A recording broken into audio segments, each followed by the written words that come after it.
On est maintenant live pour notre introduction à Express. Fait que, premièrement, on va regarder un peu, on va faire un éventail de ce qu'on a vu jusqu'à présent.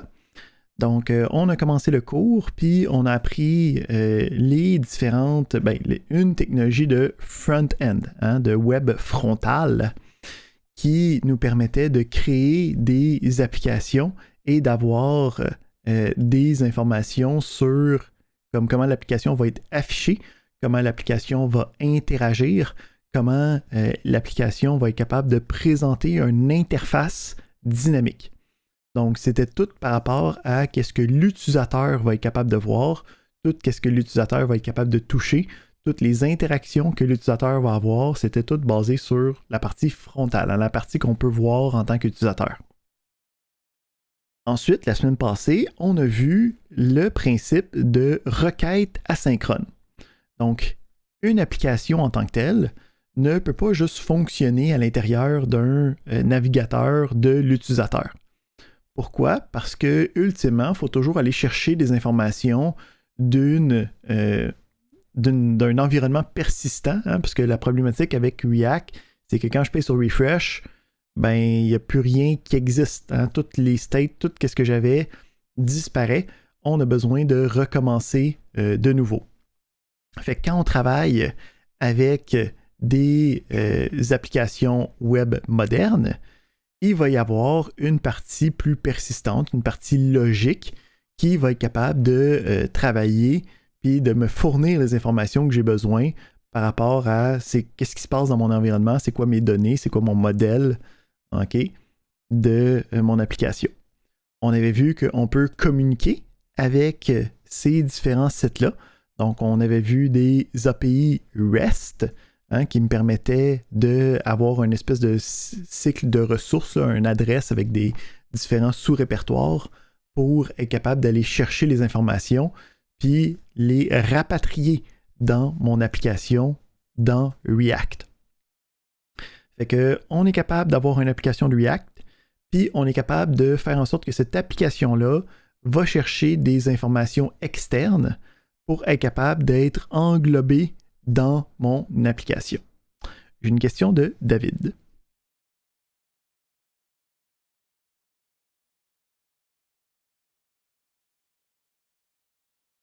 J'ai quelque chose de partagé, mais en ce moment, je montre rien dedans, là, mais attends, on va repartir le partage. On va.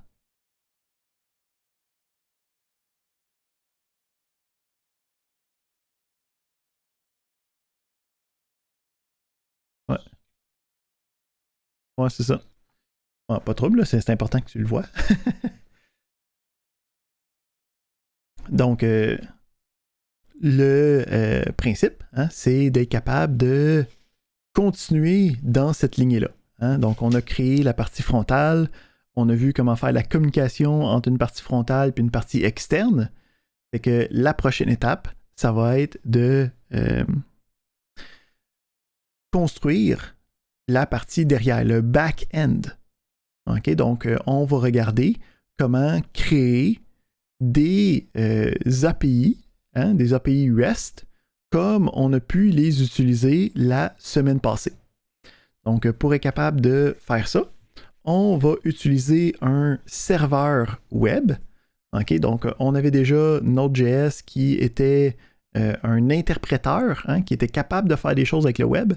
Mais là, par-dessus, on va avoir un autre module, un autre framework qui s'appelle Express. Donc, le but d'Express, c'est d'être capable de faire un serveur web. Donc, ici, il y a quelqu'un d'autre qui a commencé à partager ces choses. Fait que... Steve, je vais reprendre le contrôle ici. Merci. Pas de trouble.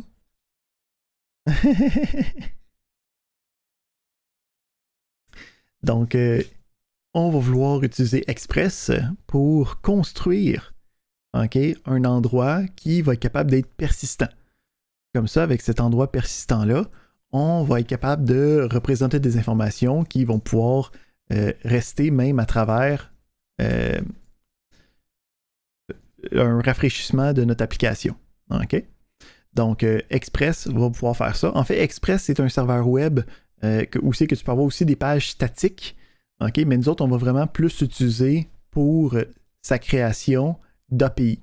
OK? Donc, la même chose que qu'est-ce que j'ai montré avec le JSON placeholder, les mêmes choses que vous avez faites avec l'API de GitHub. Nous, on va vouloir créer ce genre d'environnement-là pour nos propres applications. Alright. Fait que on va y aller avec un petit début. Donc, le principe, donc je suis sur, encore une fois, le site d'Express. OK, donc je vais le linker. OK, celui-là, il n'y a pas de version ancienne, version nouvelle. Là. Fait que c'est juste le site d'Express. Encore une fois, le principe, c'est qu'en ce moment, je vais être votre guide, je vais être votre mentor à travers la documentation. Mais ultimement, quand vous allez être sur le marché du travail, puis qu'on va vous dire, ben, nous autres, on n'utilise pas Express, on utilise Next.js, il faut être capable d'aller sur le site, puis de passer à travers la documentation, comprendre qu'est-ce qui se passe, puis être capable de travailler avec. Une autre question de Andrew.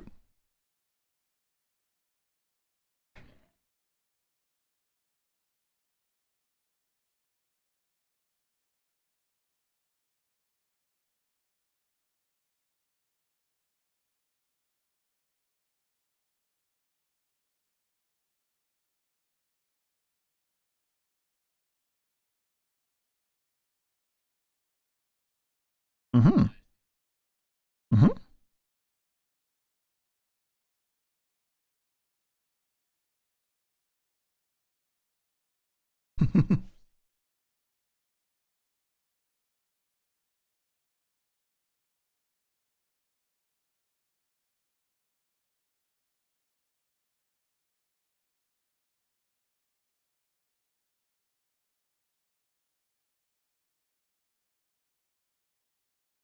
Ben oui, puis on peut passer 5-10 minutes là-dessus, là, c'est pas un problème. Ici, c'est des outils pour faire une veille technologique, en fait. C'est comme ça le nom officiel, là, okay, d'apprendre une nouvelle technologie par nous-mêmes. Particulièrement pour les technologies du web, habituellement, c'est assez simple. Fait que, mettons ici, je suis sur le site d'ASP.net, puis je parlais de Next.js ici, ou mettons qu'on vous dit, OK, ben, vous n'êtes pas avec React, on a Vue.js, OK? Donc, pour chacun de ceux-là, OK, habituellement, le premier point de départ pour toute technologie qui a un peu de vrai développement derrière, là, tu ne veux jamais plonger directement dans l'API derrière. Là. Tu ne veux jamais aller directement dans la documentation. Parce que la documentation, c'est exhaustif, OK? Ça a comme prémisse que tu comprends les différents concepts. C'est toujours comme l'endroit où c'est que tu vas aller approfondir tes connaissances. Fait qu'habituellement, dans chacun des différentes technologies, à chaque fois, tu vas toujours avoir une espèce de point de départ. Hein, tu sais, quand on avait été sur le site de React, il y a un piton Get Started, un piton Take the Tutorial. OK? Je m'en vais sur Express. C'est quoi le premier onglet? C'est Getting Started. C'est ça qu'on va voir ce soir. Je m'en vais sur ASP.net. Il y a un piton Get Started. OK? Je clique dessus, puis je peux voir, ça me dit, hey, ça va te prendre juste 10 minutes, là. OK? On va installer .net, puis on va créer notre première application web. Ça sonne comme un excellent point de départ. Fait que là, je regarde, ça me dit quoi faire, OK, je peux suivre les choses, là, j'ai même, eux autres sont vraiment fancy, là, ils te donnent de l'aide, là, au besoin. C'est pas toujours aussi facile, mais là, tu peux voir les différentes étapes, puis habituellement, ça va te expliquer comme les étapes principales, là, sans aller dans la minutie de chacune des actions que tu es en train de prendre.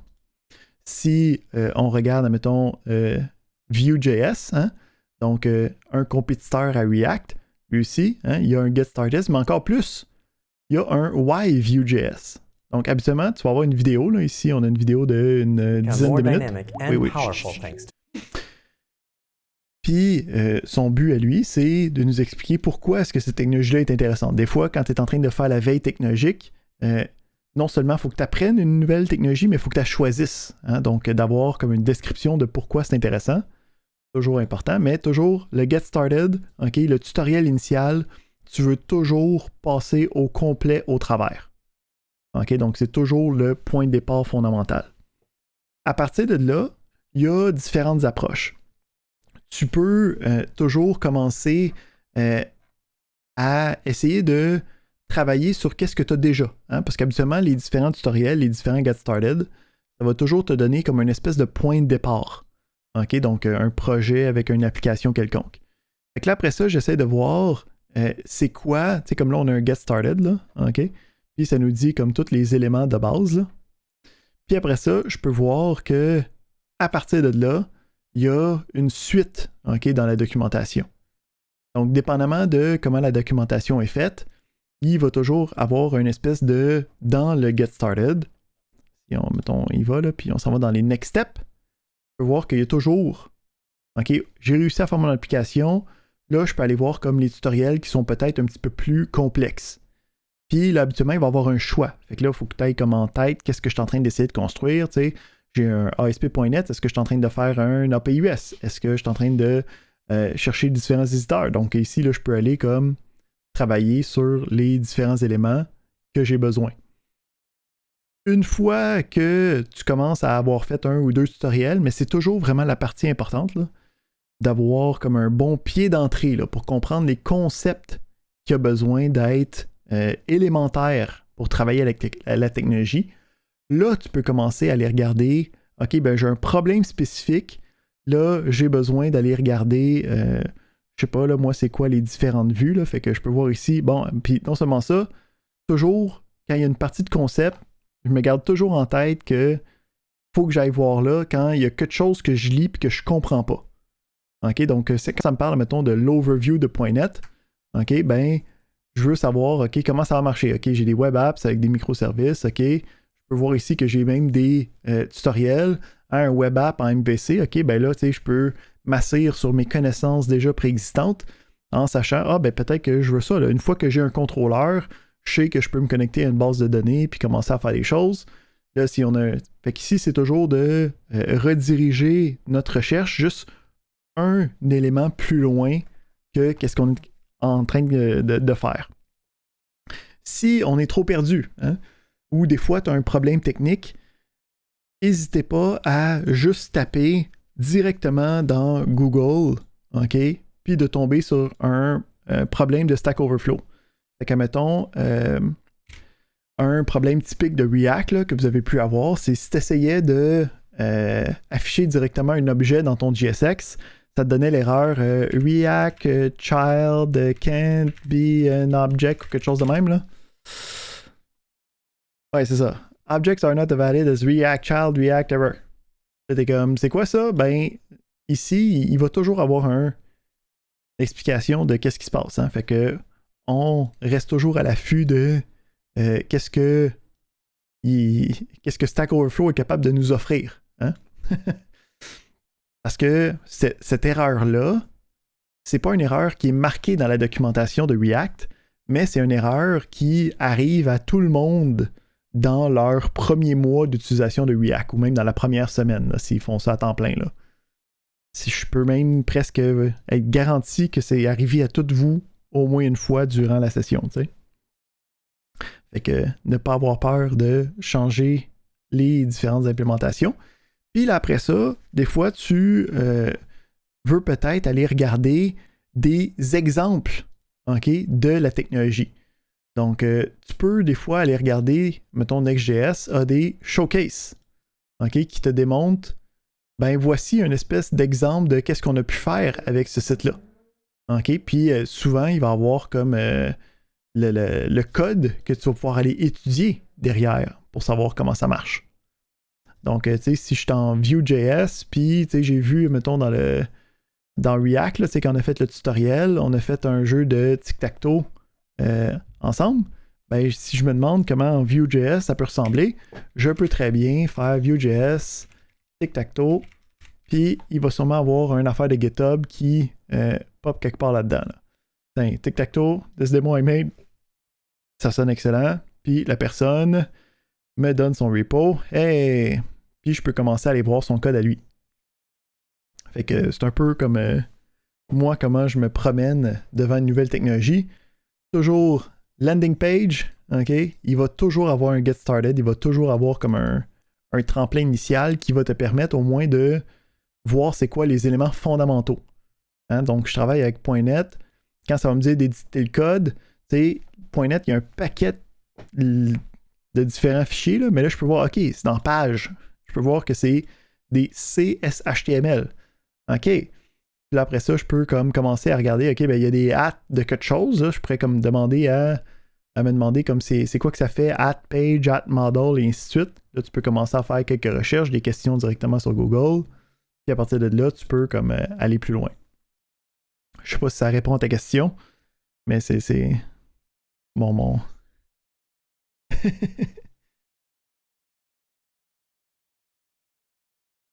Mhm.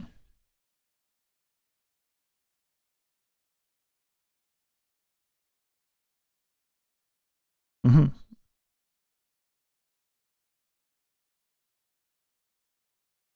Excellent.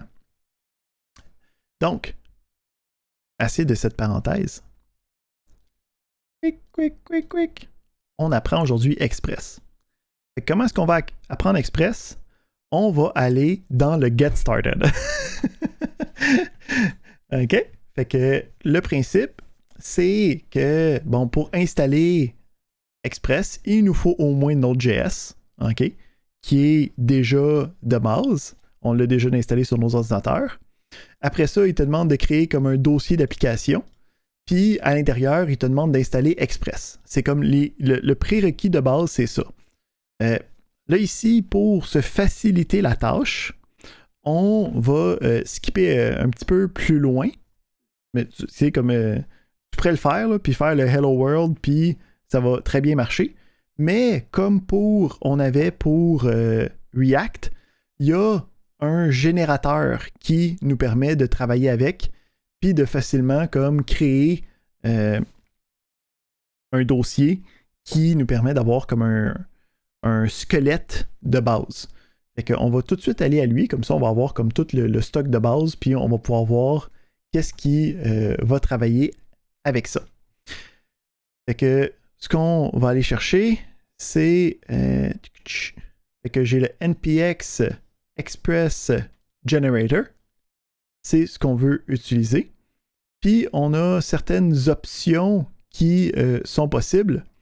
Nous, particulièrement, on va pouvoir mettre un directory quelconque, là. OK? Fait que on va faire notre NPX Express Generator. Puis on va l'appeler mon API, mettons. Exact. Fait que j'ai maintenant celui-là ici. On peut voir qu'est-ce qu'il me dit de faire. Fait que tu peux voir ici, il a créé les différents fichiers.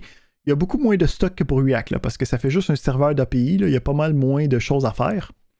Fait que, puis lui, il va pas non plus aller installer directement les éléments. Fait que là, il faut que j'aille dans le dossier, puis que je fasse npm install. Oui, j'ai juste pas marqué npm install correctement. Fait que ça va installer les différents éléments. Encore une fois, beaucoup plus rapide, on a moins de stock à faire. Puis à partir de là, j'ai npm start, OK, qui me permet de partir mon affaire. Là, il y a moins d'affichage, OK, parce que c'est moins fait pour du développement rapide, OK, parce que c'est fait pour plus des serveurs, plus du back-end. Fait que il va falloir aller regarder un petit peu plus comment ça fonctionne à l'intérieur. Mais heureusement, il y a comme pas mal moins de fichiers à travailler avec. Fait que on peut voir qu'on a quand même un app.js, okay, qui est là qu'on va aller faire tout notre travail. Ça va se passer à l'intérieur de lui. Mais pour voir le résultat, si on regarde, en fait, c'est quand j'ai fait le npm start, ça nous dit que ça va chercher dans le dossier bin le fichier www. Fait que je veux juste aller voir dans ce fichier-là, voir qu'est-ce qui a été exécuté. Puis je peux voir que quand je le pars, okay, donc lui, il va aller chercher le point app, il va me setuper un serveur HTTP juste pour que je puisse travailler avec. Puis je peux voir que par défaut, il me met ça sur le port 3000. OK? Donc, je peux aller tester.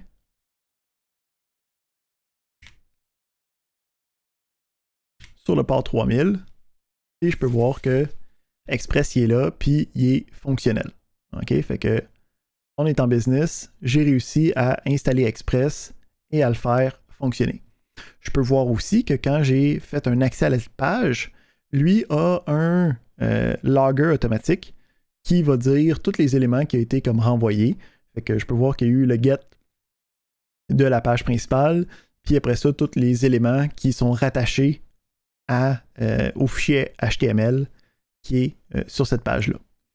Fait que on n'ira pas plus loin dans le www, c'est juste l'élément par défaut pour partir de notre application. Nous autres, vraiment, on va travailler dans celui-là ici, qui représente l'application en tant que telle. Fait que on a différents fichiers là, que nous autres, en fait, on n'aura même pas besoin dans notre dans qu'est-ce que nous on va faire, parce qu'encore une fois, le principe ici, c'est qu'on est avec un site qui est capable de servir des pages HTML, mais Express, nous autres, on va majoritairement l'utiliser pour ses capacités à créer un API. Fait que ça va être plus de ce côté-là que nous, on va travailler. Si on regarde juste, puis on regarde de quoi ça a l'air un Hello World, okay? Le minimum requis pour travailler avec Express, là. On va regarder comment, puis on va partir de là pour comprendre qu'est-ce qu'on a besoin de faire par la suite. Fait que, on peut voir ici, c'est du JavaScript, puis là, c'est vraiment du JavaScript moderne. Parce que, bon, on a notre application. OK? Donc, quand on va travailler avec Express, ça va toujours partir de l'application, une instance de Express. Fait qu'on peut voir ici qu'on a l'app qui est créée avec la librairie d'Express qui a été importée. Puis à partir de là, ça va toujours être des méthodes qui me permettent de comme configurer ce serveur-là pour que quand il roule, mes configurations soient appliquées. Fait qu'on peut voir ici, il y a deux éléments qui sont présents. On va avoir ici un get. OK? Donc, on va voir dans le routage là, comment ça marche. De dire, ben, si je fais un get, hein, on a les différentes méthodes HTTP, le get, le post, le put, le delete. Donc, quand je fais un get à cette adresse-là, qu'est-ce qui va se passer? Ben, ça va être géré par ce bout de code-là. Donc, c'est quoi ce bout de code-là? On est capable de remarquer, hein, à partir de nos connaissances modernes en JavaScript, que c'est une fonction asynchrone. Hein, donc, ça veut dire que ça ne se passe pas quand je pars l'application, ça va se passer en fait quand cette requête-là va être faite. Puis, il y a ici du code qui est avec un... Donc, c'est une fonction qui a deux paramètres, puis à l'intérieur, ça fait quelque chose qui prend le res, puis qui fait send, puis qui marque hello world. Là, on ne sait pas trop qu'est-ce qui se passe avec ça. On va le voir aujourd'hui. Mais je peux un peu insinuer que quand je vais aller sur l'adresse principale, ça va me retourner hello world. Puis après ça, on va avoir le app.listen qui va partir mon application. Donc, si on regarde en fait dans qu'est-ce que nous, le squelette qu'il y a eu, là, notre app.listen, il est caché quelque part en bas ici. Après, il l'a appelé server dans ce cas-ci, là, mais c'est le server.listen qui part le serveur. Puis, après avoir fait la configuration à travers le app.js. Fait que c'est vraiment ici qu'on va travailler nous autres, puis qu'on va aller s'amuser. Fait que on est encore dans le Getting Started. Là, on a juste vu comme le Hello World de base. On va aller voir comment faire du... en fait, si on y va, puis je prends le Hello World. Si je prends juste cette partie-là, puis j'efface tout ce qui est comme à l'intérieur ici, là. Donc, on va enlever ça. On va enlever ça ici. Juste pour voir qu'est-ce que ça donne avec ça. Là, un élément important, c'est quand tu travailles avec Express, par défaut, il n'y a pas de hot reloading, comme on appelle. Ça veut dire qu'en ce moment, si je réessaye de faire le rafraîchissement de ça, ça va être la même réponse que tantôt, OK, même si j'ai comme haché à travers tout le code. Fait qu'il va falloir faire attention, on peut l'arrêter, on peut le repartir, puis à ce point-là, quand je vais repartir mon affaire, là, je peux voir que j'ai le Hello World, OK, que j'ai programmé ici. Donc, je peux voir que quand j'allais à l'adresse principale, là, OK, ça me donne un Hello World. On a un utilitaire qui va me permettre de faire du hot reloading. Donc, avant ça, j'ai une question de Kamel.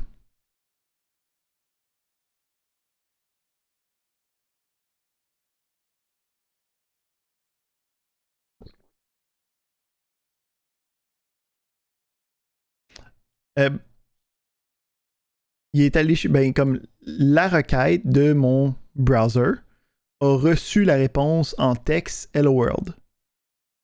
C'est ça ta question? Je suis pas certain d'avoir répondu, là, ou je suis pas certain d'avoir compris ta question.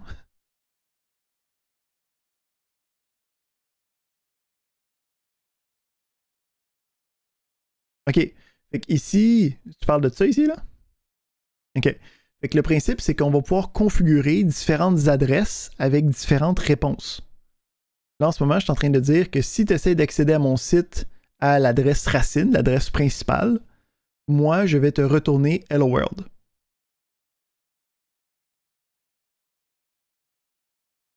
C'est vraiment juste ça pour l'instant. Fait qu'encore une fois, c'est le principe qu'on est en train de créer un site qui va me permettre de répondre à des requêtes.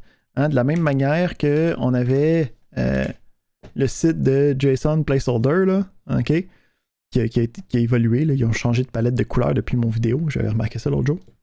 Que quand tu cliques sur /post, ça me retourne quelque chose de bien complexe.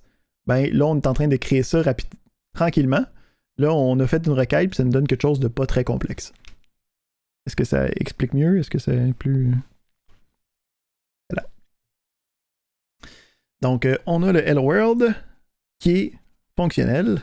Donc, on va aller regarder comment justement faire ce qu'on appelle du routage. Donc, encore une fois, le principe de Express, c'est d'être capable de configurer un serveur initialement pour que tu puisses le rouler puis qu'il sache quoi faire pour chacune des requêtes. OK? Donc, comment est-ce que ça fonctionne? C'est qu'il va passer au travers, quand il exécute ce fichier-là initialement, quand il part le serveur, là, il passe au travers toutes les configurations, il les enregistre toutes, puis il sait que quand il y a telle requête, il va répondre de telle manière. Fait que comment est-ce que ça marche? Ici, on va le mettre un petit peu plus gros, juste pour être certain qu'on puisse bien lire. Fait que le principe, c'est qu'on va toujours partir du app. OK, donc le app ici, c'est notre instance d'Express, donc c'est une convention qu'on appelle ça app, là. J'aurais pu l'appeler banane, puis ça aurait été banane.use, puis banane.d'autres affaires.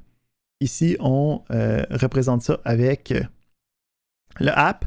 Tout le monde fait ça, fait que dès qu'on voit le app.quelque chose, on sait que c'est l'instance d'Express.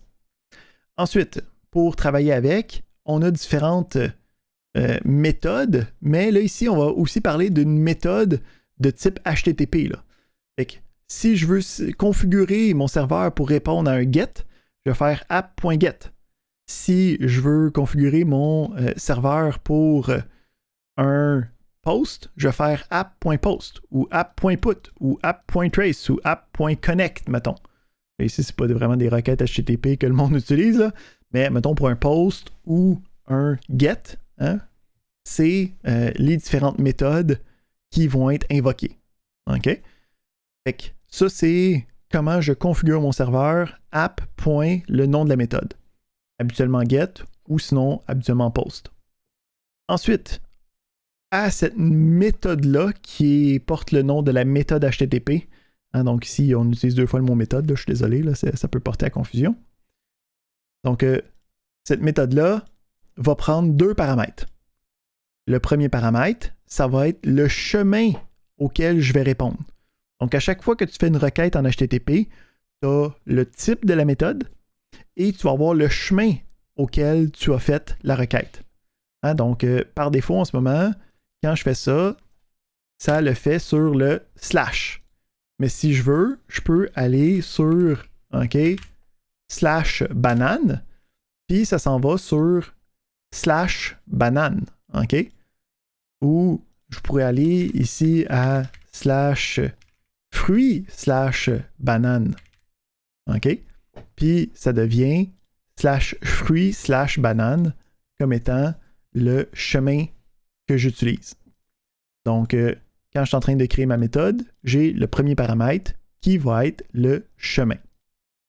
Le deuxième paramètre, ça va être une fonction. Donc, on a vu avec les fonctions synchrones, ou on avait vu avec les arrow functions en général, qu'on peut décrire des fonctions comme étant des expressions.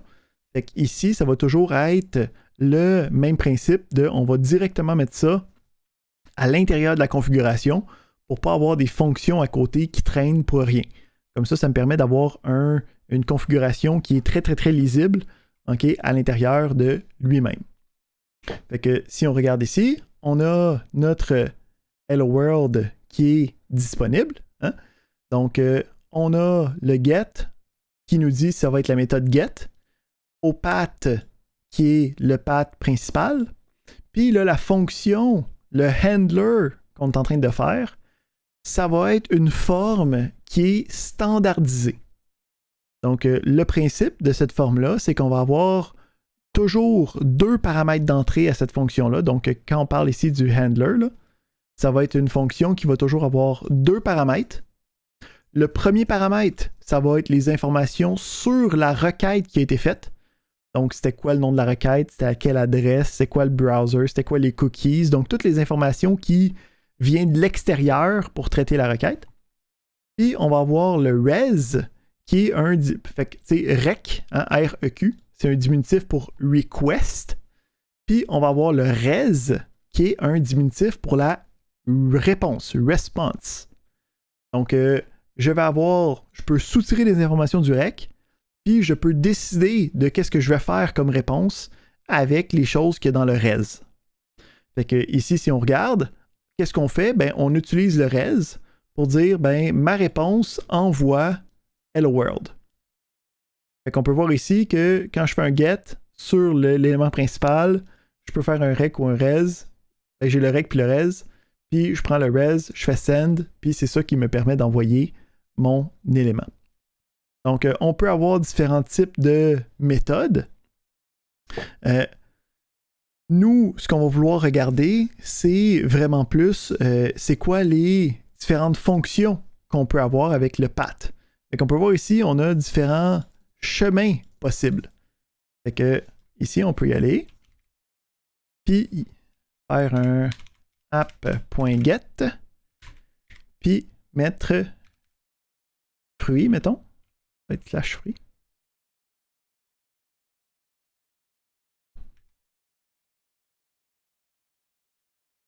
Je fais mon arrow function, puis de lui, je peux faire un send, puis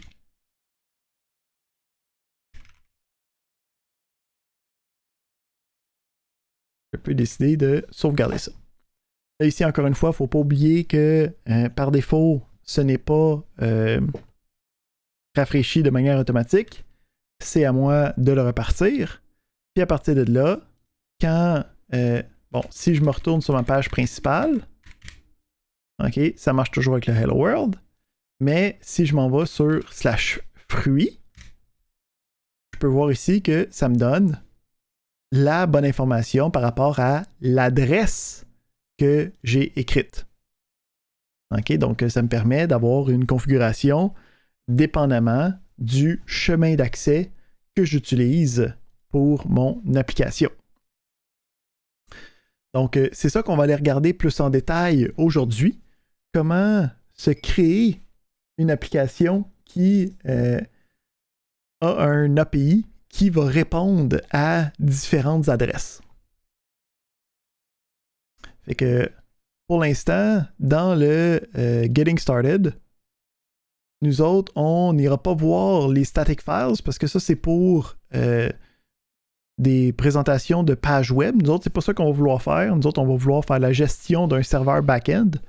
Fait qu'on peut tout de suite aller dans le guide puis aller regarder les options de routage. OK? Donc, c'est ça qu'on veut faire. On veut router par rapport à différentes adresses. Fait qu'on va aller voir comment ça marche, le routage. Fait que ici, on a une redéfinition de qu'est-ce on vient tout juste de parler, là. Fait que ça dit dans le basic routing, donc on a les différentes méthodes possibles. Je peux aller voir dans la documentation pure comment est-ce que ça va marcher. Donc, je peux voir ici c'est quoi les différentes méthodes. OK? Je peux voir qu'on a le path, on a le callback, puis on a même des arguments facultatifs de d'autres callbacks. Fait qu'on peut voir ici le path, OK, qui va être le string qui va être représenté. Puis on va aussi avoir différentes options dans le path. Puis on a la fonction de callback qui va avoir une forme précise. Puis on a ici un exemple de comment ça va marcher les callbacks. On peut voir ici que c'est les différents callbacks qu'on a parlé tantôt. Puis là, il y a comme d'autres versions possibles et ainsi de suite. Mais là, dans la documentation, il y a tout le temps comme trop d'options. Nous autres, on veut revenir en arrière, juste savoir comme y aller tranquillement, là, voir qu'est-ce qu'on peut faire avec. Fait que on avait notre Hello World. Donc, en passant ici, on peut voir que ça utilise juste une fonction comme une expression. Moi, je vais utiliser la version plus moderne qui est le arrow function, mais c'est fonctionnellement identique. C'est juste que moi, j'ai besoin de marquer juste égal plus grand plutôt que function. Donc, ça nous a parlé des différentes méthodes. Ça, on est déjà bien entamé avec ça. Là, ici, qu'est-ce qui va être intéressant? Ça va être de jaser de qu'est-ce qui est possible à faire avec les différents chemins d'accès. Donc, on dit, bon, les paths de nos différentes routes. Donc, quand on parle de différents chemins d'accès, là, on parle de différentes routes dans le vocabulaire du web. Donc, ça nous dit que ça peut être des strings, des patterns ou des expressions régulières. Si je vous parle d'expressions régulières, est-ce que ça vous dit quelque chose?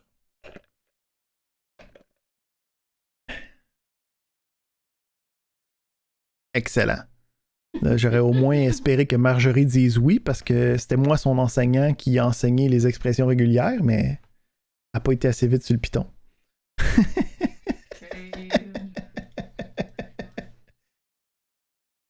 Yes! Excellent. Ouais, ça fait des années, là. C'était dans le cours de base de données. Là. OK. Donc, petit rappel, le principe d'expression régulière, c'est d'avoir des éléments qui vont pouvoir être remplacés pour avoir des variations possibles. Donc, tant que ça match l'expression régulière, ça va devenir fonctionnel. Donc, pour ceux qui recherchent, là, il y a des exemples là, pour revoir comment les expressions régulières fonctionnent, mais les différents éléments d'expression régulière, donc le point d'interrogation pour dire c'est possiblement là, le plus pour dire qu'il y en a un ou plus, l'étoile pour dire qu'il y en a de 0 à 1 infinité, les parenthèses. Tabarnak.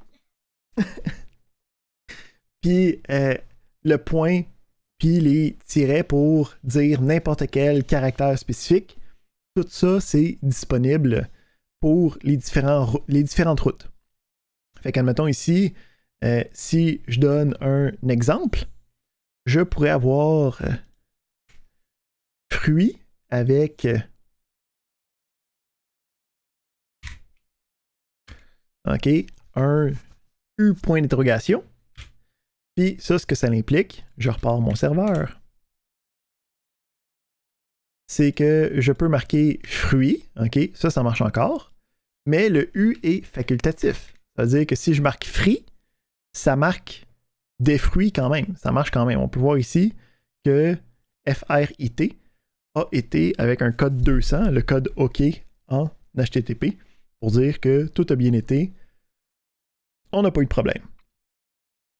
Fait qu'on peut avoir des expressions régulières. pour avoir différents chemins. Pour construire des API, ça ne va pas tant nous aider, ça, parce qu'habituellement, on veut que ça soit très, très, très spécifique comment est-ce qu'on va construire le chemin. Nous, ce qui va vraiment nous intéresser, ça va être ce qu'on appelle les paramètres des routes, les route parameters. Donc, le principe des route parameters, c'est de dire, dans le chemin total, il y a des différents sous-chemins possibles. Donc, ici, on avait dit qu'on avait fruits, mais on pourrait aussi avoir le chemin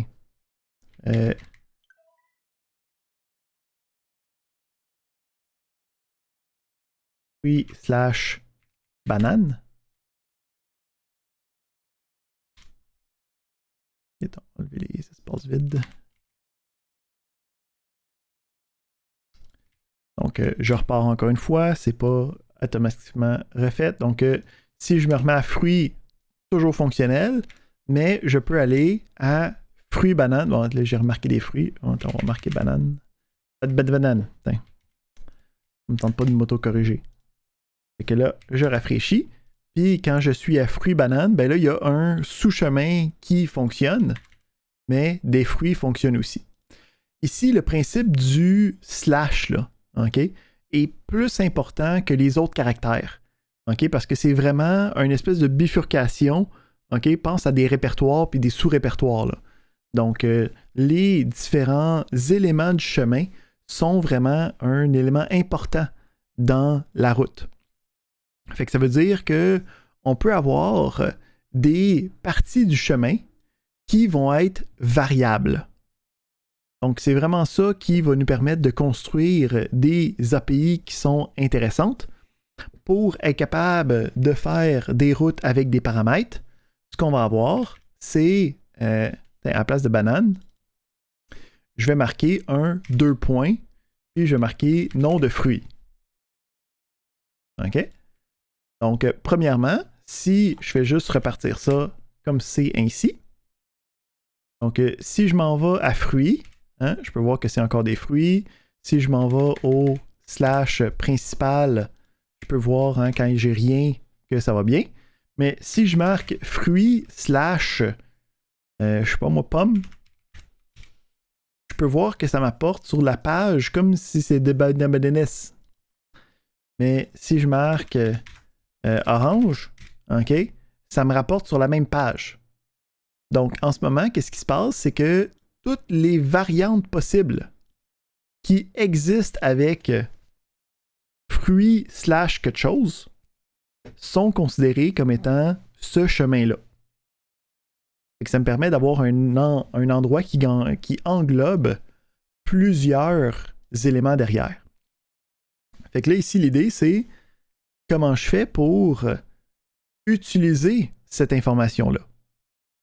Fait que ce qu'on va faire, c'est qu'on va regarder dans un console log un des éléments de la requête. OK? Fait que notre requête, là, on a un paquet d'éléments à l'intérieur. Celui qui va nous intéresser, c'est la propriété params. OK? Pour les paramètres variables de mon adresse, de mon appel, de mon élément. Oui.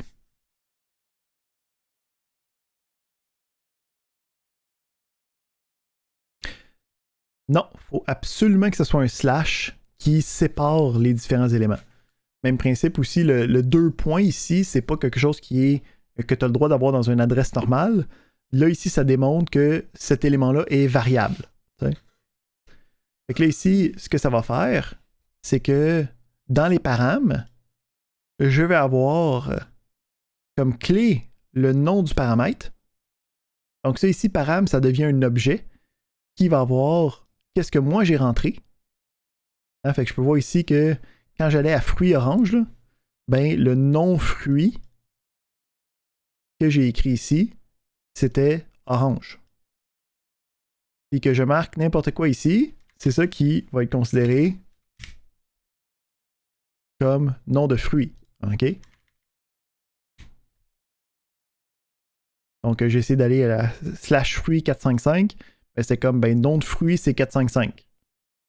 Là, ici, tu peux faire ce que tu veux avec ça. Hein? Parce que tu peux dire, ben, si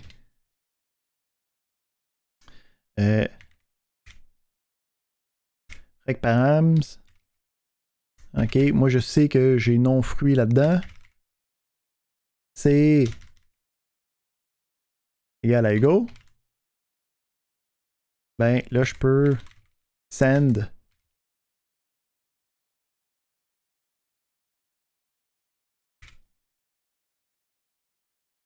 la page secrète. Ok, donc si habituellement je marque n'importe quoi, hein, ça me donne des bananes. Mais si soudainement je décide de marquer Hugo, ouh, là ça me donne la page secrète. Ouh.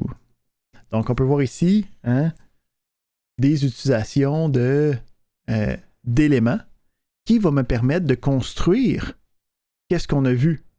Ok, donc qu'est-ce qu'on a vu ici? On a vu que je pouvais aller chercher, hein, à /post/1 le premier post. Mais ici, le 1, je pouvais le changer à 2, je pouvais le changer à 3, je pouvais le changer à 4, puis ça me donnait chacun des posts individuels. Donc, cette application-là, on est maintenant capable, avec nos connaissances, de plugger ça, puis d'être capable de la reconstruire dans Express. Donc, c'est vraiment la partie la plus importante de nos connaissances, là. Ça va être d'être capable de construire des API à partir de différents chemins d'accès et d'être capable de gérer ça. À partir de là, tu peux avoir du code qui va avoir des états et ainsi de suite. On va voir ça en temps et lieu. Mais c'est vraiment de construire ce genre d'éléments-là qui va être primordial pour cette partie du cours.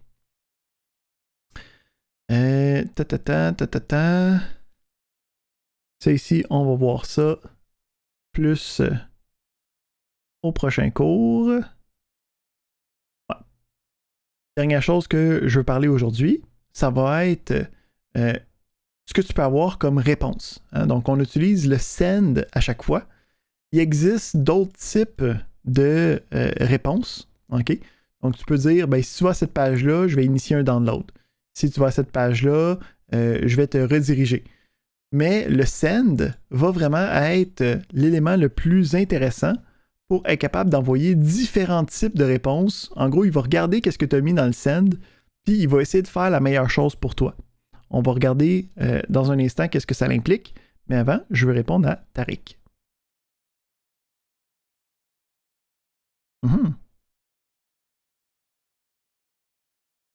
Tu ne peux pas le remplacer par un autre mot. C'est pas réservé à JavaScript, c'est réservé par Express. Donc ici, là, ça va être le temps d'aller voir dans... C'est que je m'en vais pour aller voir ça. Ben, c'est pas une méthode, mais c'est une des propriétés de la réponse. De la requête, pardon. Fait que ici, là ici, je suis allé dans la documentation officielle. OK? Dans la documentation officielle, ça va nous parler de 4 choses. OK? 3 qui vont nous être utiles.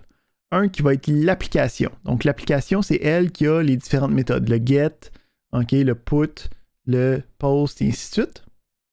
Puis les 2 autres éléments qui vont être importants dans l'API, ça va être la requête et la réponse. Dans la requête, je peux aller voir tout ce que je peux aller chercher. Un de ces éléments-là, c'est les params. OK? Donc, c'est les name group parameters. C'est obligé d'être là. OK? C'est comme ça que l'application a été faite. Est-ce que ça répond à ta question? Excellent. Puis on peut voir qu'il y en a d'autres choses qu'on peut aller chercher. Hein? Donc, si je veux savoir, mettons, de quel IP ça vient, je peux faire rec.ip. Si je veux savoir c'est quoi le hostname qui a été utilisé pour se rendre à cette adresse-là, je peux faire rec hostname. Donc, il y a plein d'éléments que je peux avoir.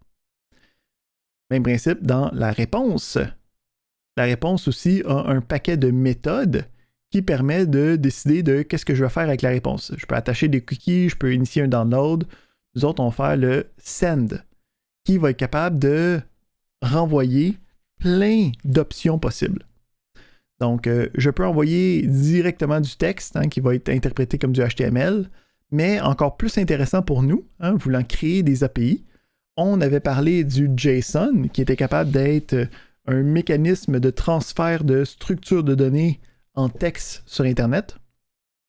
On va voir que le JSON peut directement être configuré en envoyant un objet à notre send.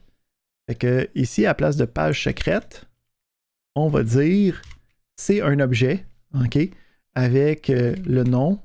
On va dire que un objet avec un nom qui s'appelle Hugo, OK, puis le rating de Hugo, ça va être awesome.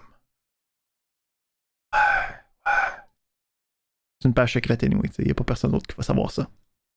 Fait que le principe ici, c'est ça va envoyer un objet. Fait que si je repars ça, puisqu'on repart toujours notre affaire, c'est pas de hot reload. Quand j'arrive ici, ça va me retourner l'objet en JSON. Ça va me renvoyer. C'est pas comme une chaîne de caractères qui est basée là-dessus. C'est une conversion d'un élément en JSON que je pourrais maintenant rentrer dans un fetch ou dans un Axios request qui me permettrait de l'utiliser dans une application. Donc, c'est là que ça devient vraiment intéressant de commencer à construire notre application comme on en a besoin. Donc, il y a d'autres méthodes de réponse, là. OK? Donc, ici, on va revenir en arrière parce que on est dans l'API en ce moment. Là. Donc, il y a plein de méthodes qui me permettent d'envoyer, on a la méthode pour envoyer une réponse en JSON, on a une méthode pour envoyer juste un statut, mais le send, il va juste tout faire en même temps. Donc, il va regarder ce que tu envoies, il va le configurer automatiquement, puis il va juste prendre la bonne décision. Fait que dans 99% des temps, on va juste utiliser le send. Excellent. Donc, après ça, on va aller regarder le routeur plus la semaine prochaine.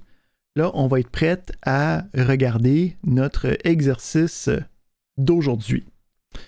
Donc, en passant, dans notre horaire, demain, il n'y a pas de cours. Donc, présentez-vous pas demain. Il n'y a pas rien de cédulé. Je ne sais pas si c'est parce que vous avez un autre cours, là, mais en tout cas, moi, j'ai eu une surprise en regardant mon horaire cette semaine. Fait qu'on va être prêt à faire... Est-ce que vous avez un cours demain d'autres choses? Ah, ok. Excellent. Fait que on va vous copier le devoir d'aujourd'hui. Puis on va aller le regarder ensemble.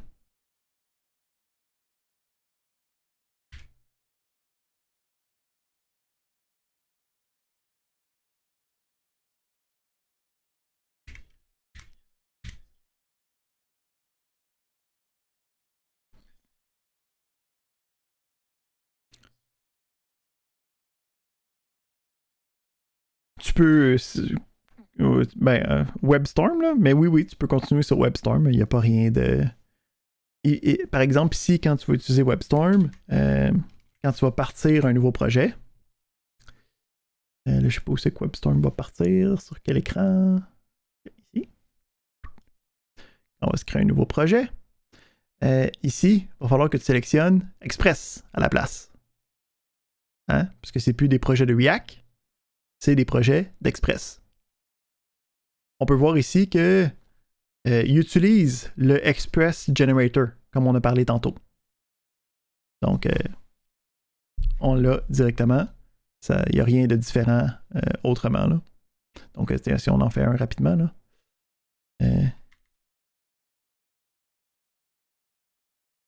On va l'appeler Mega API.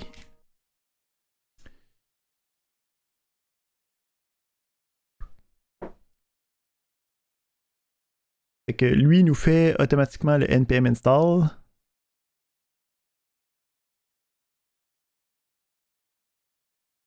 On lui laisse le temps d'indexer les choses. Mais après ça, ça nous donne le même dossier. OK? On a notre npm qui est toujours disponible. Puis lui, par défaut, le start aussi est bien configuré. Là. Fait que je peux le... Attends, là, par exemple, je vais l'arrêter ici. Je vais pouvoir le partir d'ici. Et ça roule sur le port 3000. Si je retourne sur le port 3000, et ici, il y a le not found, puisque je suis sur pas la page principale, mais on a le express avec les différents éléments qui sont là. Fait que, comme tu peux voir, il n'y a pas de grand changement entre les deux. Tu prends celui-là qui t'apaise le plus à l'intérieur. Donc, exercice d'aujourd'hui. On reprend notre premier exercice de React avec les citations, mais on va le faire à la sauce express. Fait que le principe ici, ça va être de se créer un API qui va être capable de répondre à différents types de requêtes. Donc, on va avoir le quotes.json. Là, ici, je ne vous donne rien pour créer l'application. Donc, vous allez devoir créer votre application. Vous allez devoir importer le fichier quotes.json pour regarder comment retourner voir votre premier exercice. Hein, ça va être la même ligne de code. Puis, on veut être capable de répondre à 3 différentes requêtes. Okay, 3 différents types de requêtes. Donc, je veux être capable de répondre quand je m'en vais sur mon serveur puis je marque /quotes. Donc, quand je réponds à mon serveur puis je fais /quotes, ça devrait me retourner le tableau des citations au complet en JSON. Donc, on a vu qu'on peut directement envoyer des objets JavaScript, ça va être converti en JSON automatiquement. Donc, je vais être capable de marquer /quotes puis que ça me retourne le tableau au complet. Un peu comme qu'est-ce qu'on a eu ici. Hein? Je peux faire /posts. Quand je fais /posts, ça me donne tout. Dans le même principe que celui-ci, si je fais un /quotes ou ensuite je mets le /id, hein, donc même principe qu'ici, si je fais un /quotes puis je mets un id, ça devrait me ressortir seulement cet élément-là. Okay, donc ça veut dire que je peux changer le numéro d'identification, puis ça va changer le post que ça me retourne. Donc, on veut un deuxième chemin avec le quotes suivi des ID, où c'est que le ID, c'est un nombre hein, qui va déterminer laquelle des citations ça me retourne. Puis finalement, comme notre premier exercice, je peux faire quotes random qui va me retourner une citation de manière aléatoire. Donc, ça va en prendre une, puis ça va me, au hasard, en sélectionner une, puis la retourner. Fait que vous devez l'utiliser avec... vous devez créer votre application avec le Express Generator. OK? Puis vous pouvez copier le quotes.json dedans, là, OK, là, s'il n'est pas à la bonne place, ça c'est pas un problème. Mais c'est à vous de tout créer l'application, puis de la faire fonctionner correctement, de créer votre premier API de type REST. Alright. Comment est-ce qu'on se sent par rapport à la création d'un API? Est-ce qu'on se sent en confiance? Pas en confiance? Ouais. Ben, c'est un classique, hein? C'est pour ça qu'on se donne beaucoup de temps, c'est pour ça qu'on a les vidéos, c'est pour ça qu'on a le streaming, c'est pour ça que je reste disponible en tout temps. Donc, excellent. Fait que, est-ce qu'il y a d'autres questions d'ordre général? Sinon, ça mettrait fin à notre... Il y a des questions d'ordre général? Vas-y, Marjorie. Ben oui.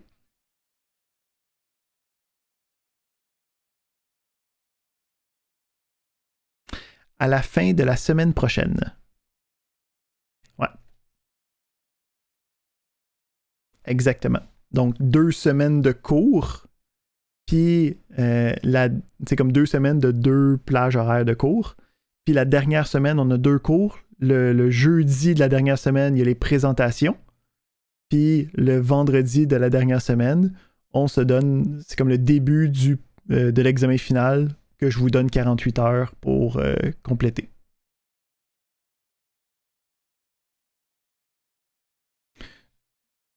Non, pour le deuxième projet intégrateur, vous gardez les mêmes équipes. Ça va être un projet complet de React et de backend. Fait que, comme on dit, all hands on deck. Excellent.